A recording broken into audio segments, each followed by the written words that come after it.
First of all, I welcome Honorable Vice Chancellor, Professor Dharnikar Sir. I welcome the esteemed Director, Cultural and Cultural Relations, Professor Clement Sir. I welcome all the statutory officers, starting from Registrar in Charge, Professor D. Lazar Sir. Also welcome the librarian, professors from the department, head of the department. Then we also have the Dean, School of Tamil, Directorate of Distance Education, faculty colleagues, research scholar, student friends. Good morning to all. I am once again welcoming you for this 133rd birth anniversary of B.R. Ambedkar. As you are all aware, the whole nation is celebrating Dr. B.R. Ambedkar birthday celebration today. Maybe it is called in a different name. If you talk about educational institution, they conduct in the name of Ambedkar Jayanti. There are places it is called in the name of Bhim Jayanti. There are area where the Ambedkar birthday is celebrated in the name of Equality Day. You all know about his contribution, especially for the betterment of socially neglected people, downtrodden, economically weaker. This always remembered, whatever the contributions he has made, that is always followed, that always helped the people to come out of the suffering which they have encountered over the period. So that is why this particular day is commemorated across India with great respect and enthusiasm, and recognizing Dr. B.R. Ambedkar's immense contribution to Indian society and his enduring legacy in promoting equality and social justice. When you are looking into B.R. Ambedkar, his contribution particularly as architect of Indian Constitution, not only that, he has made a lot of footprint, particularly establishment of Reserve Bank of India. The idea of Dr. B.R. Ambedkar only initiated establishment of Reserve Bank of India. Whatever the role they are playing in, he is the one who made the way for it. Then not only that, he is a crusader against caste discrimination, social reformer, educationist. He is also a champion for women rights. Lot of labor reform related work he has carried out. He is also a political leader. He contributed immense, especially in the area of literature and writing. Such a great personality birthday we are celebrating in our campus. Thanks to University administration, starting from Honorable Vice Chancellor, Registrar, for wholeheartedly support in conducting this kind of event, especially our institution. Now I request our Honorable Vice Chancellor in this occasion to share the few words about B.R. Ambedkar and the birthday celebrations. I welcome Honorable Vice Chancellor to share the words.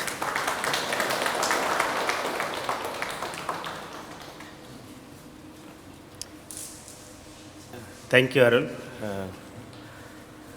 Respected Director, Professor Clement Lourdes, so respected Registrar and Finance Officer, and Librarian, and Controller of Examinations, and all the Deans, and the faculty members, and the students, staff.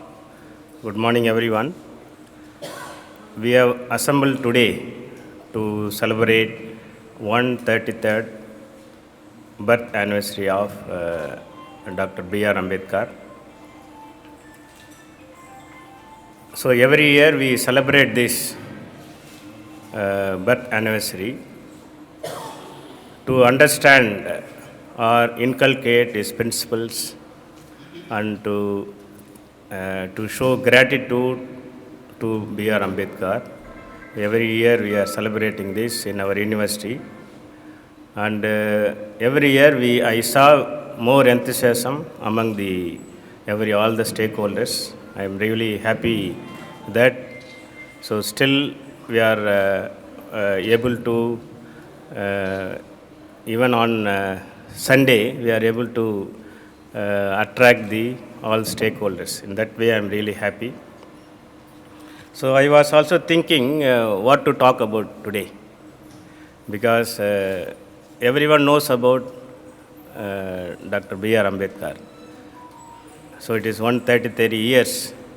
So everything is nowadays available in the social media as well as in the home page and the web. Everything is available.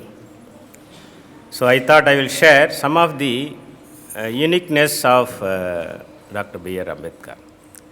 That is very much important for today's world. Over the year, whatever the principles he started, whatever the ideals he had, so the understanding is, I feel we have to refresh this. So otherwise you can say what I feel personally, it is so great about Dr. Ambedkar. The first thing I see him as is the really great soul, a dignified soul. So he never harmed anyone. He fight with the great oppression, one we cannot even imagine today. He fight with the oppression. He fight against the inequality in the society. But still, he never harmed anyone personally. He had the vision. He had the principles separately. He had the ideals separately. But he never harmed anyone. And in that way, he is very highly dignified, where he never treated, he had many posts on his travel to this, but he also, from the day one onwards, from until his death, he has been seen many insults, many discrepancies, but he never showed anywhere.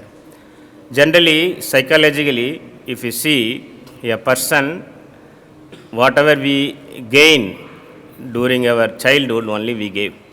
If it is oppressed soul, he will, once we become we become adult, we show oppression against others. Once we are, especially the insults, we generally, whatever we receive at the childhood days, we try to show to others. But it is not so in his case. In fact, it is opposite. So he was facing inequality throughout his life, but he will try to establish equality among everyone, not only for him, for others also. Nowhere there are many things which he did not face throughout his life, but he gathered those inequalities, whether it is the job related, that is, or the women related issues, or the staff related issues. He tried to understand, and then he tried to find out the solution for this. This is very rare soul. So generally, whenever we have, even in our university also, we used to say our olden days. When I get a room at the age of 45 only, I got the room. You are getting the room in faculties also. That is the mindset, everyone. But I am not telling that it is wrong. But it is a natural mindset. But he never showed this to everyone. So he never insulted anyone. This is, I feel, it is a great qualities of Dr. B.R. Ambedkar. We should all try to inculcate this. We never insult anyone. He never ill-treat anyone. Our ideology may be different, but when we want to fight with this, we are all dignified souls. We have to treat everyone as the most dignified. This is one thing I really admire in him. Second thing is, if you see his lifestyle, he used to sleep only 3 hours, and 3 hours for other bathing, eating, all those things. So he used to work 18 hours per day, which I don't know how many of you following. It is not possible for me. I am really honestly speaking. 18 hours per day, it is impossible to work for anybody. But he followed it, and he has done many things for the society. He is not 18 hours, he is not working for him. He worked for the society, he worked for India, he worked for the many rules, whatever the policies he framed.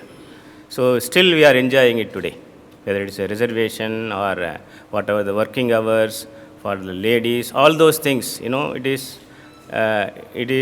are all enjoying today, but he worked for us. But that is also, I feel, we have to inculcate. We have to work for others instead of working for ourselves. So whatever the policies, whatever the life, we have to work for others. Until the age of, once you get a job, once you get a stable position, we have to think for others. But in our natural feeling is, until our death, our human nature is, let us save for others, let us work for others. This is the mindset we generally have. But this is the qualities, one we have to remember today also. He just go to his history also, just find out when he was working for him. He never throughout his life, even when he was childhood days also, he worried about the society. Where is the problem? Why our society is like this? So this is the unique quality I feel one should inculcate and one should follow also.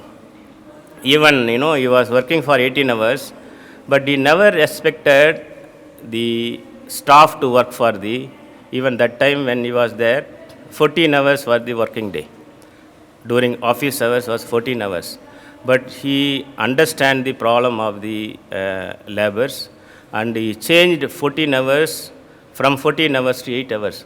But he never worked for 8 hours there, but still he was working for 18 hours.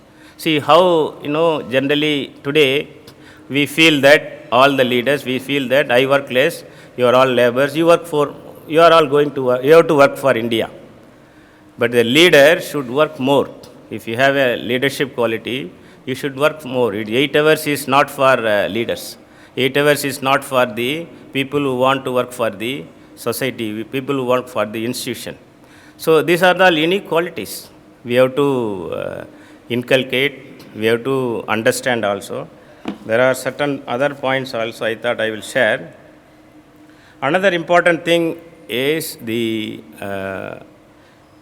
honesty in his work. If you see his work, he never, he was very bold to talk anyone, to tell his views to anyone. He never worried about whether my job will be there, whether my post will be there. He was very blunt to others also, this is wrong. But he never hate that person. Wherever he argued, he only policies he said, whether it is the parliament, inside parliaments or outside parliaments. So this is also very unique quality. So generally our nature is, if person do not have our ideals, immediately we hate them. No, he is wrong. He is a wrong person. So you should not live also, we used to. That is the nature. But he never showed this type of hate to everyone. This is very unique. So we have to respect the others' feeling. At the same time, we have to tell our approach also, our principles also. So he had a vision, you can see in his writings, in his work also. When he was in the head of the constitution also, head of the draft of creating the constitution. He could have inserted many inequalities also. He had that time India was is forming it. So he could have incorporated many things. He could have incorporated many things which benefit only the oppressed community also. But he didn't want to do. He was expecting only to the equal society, which we are still trying to understand. What was he doing at that time? When he was framing, what was his idea? Still we are not able to understand what was his plans. But that much the quality, yes, the clarity of what is really a nation is, what is the really should be. That is why, just imagine something which he has incorporated that time, which was, he could have done it as a chairman, he could have done it. But if he was involved, if he inserted something, then today we may have the difference between among different communities, different groups, then we may be in the civil war also. No one knows. So he was thinking of the society where it is equal, where it is stable.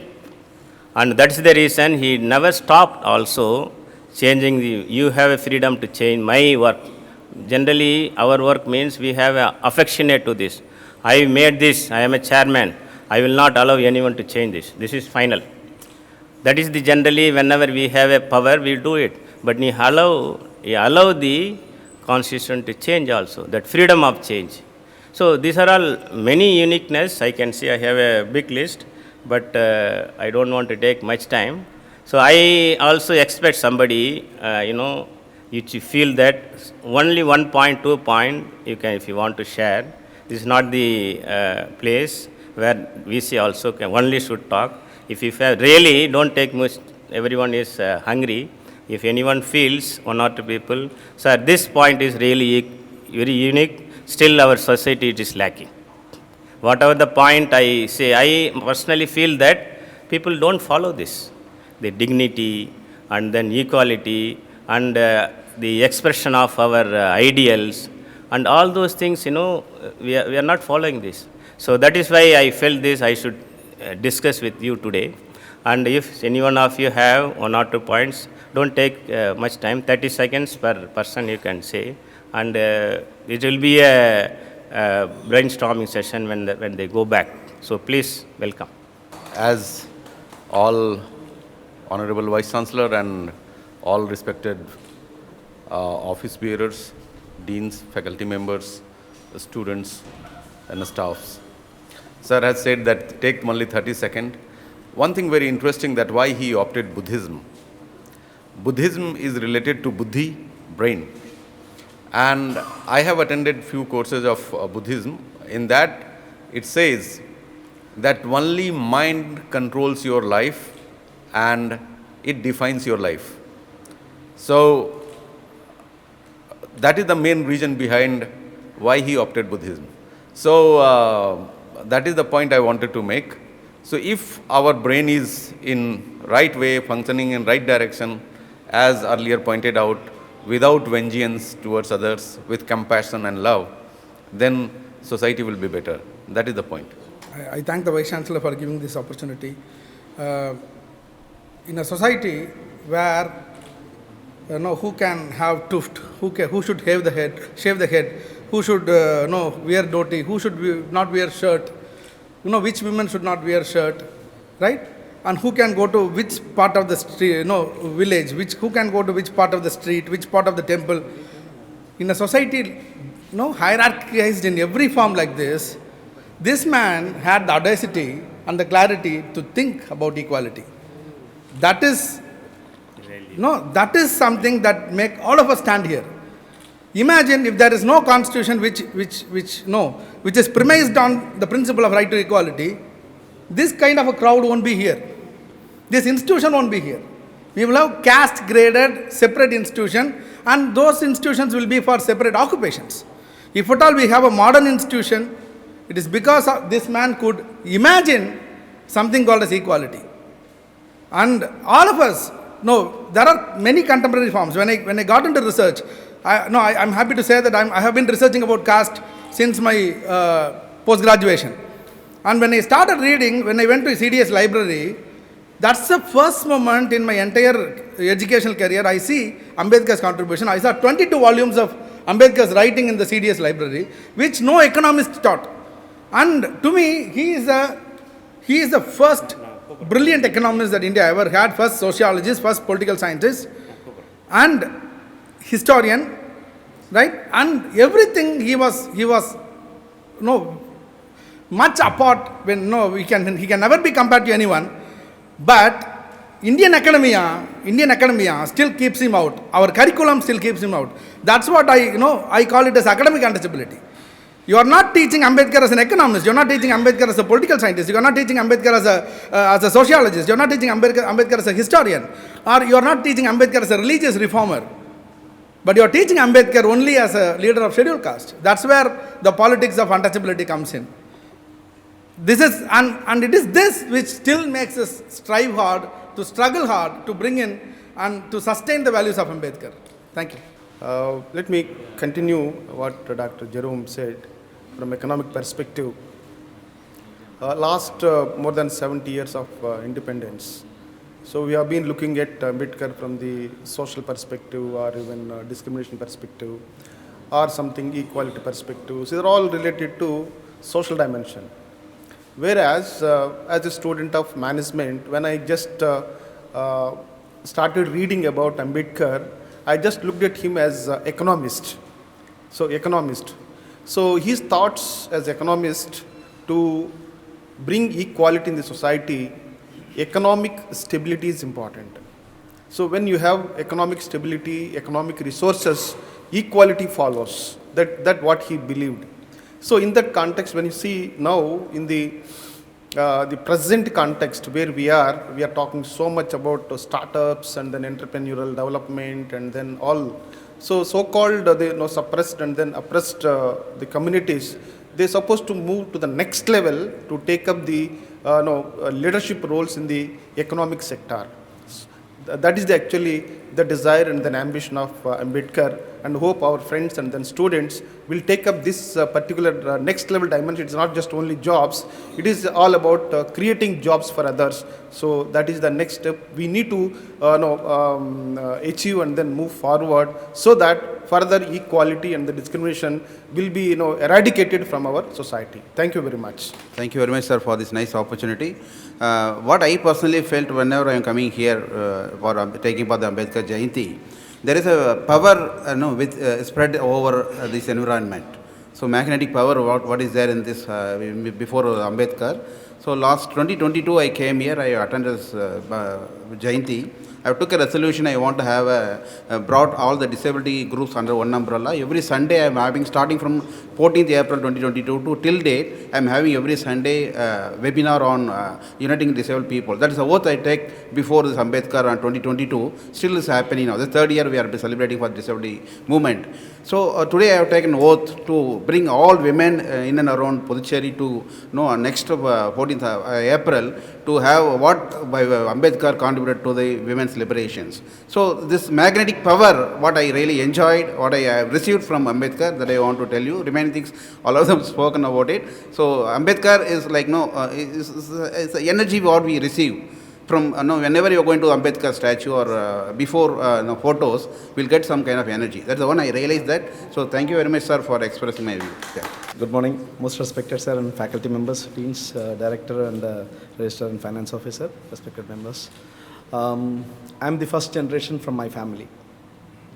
It is because of Dr. Saheb, the right for education, education for all, reservation in education, that made us to stand before everyone. That made us the right to speak. This gave an opportunity. It is his contribution which gave us an opportunity to stand before everyone, to stand before equally and talk to everyone with the same spirit to all. So it is none other than Baba Saheb Ambedkar who have given us an opportunity. Like me, there are millions of people who are first generation from the family with an education, and in a post, education gives everything. So education is the one which comes with us in all forms. So taking this opportunity to thank, and this also gave an opportunity for our university. It is in the name of Dr. Ambedkar. The Dr. Ambedkar Center for Excellence is also existing in our university, and taking this opportunity in this platform, I request all the students to promote days of Pondicherry University. Thank you.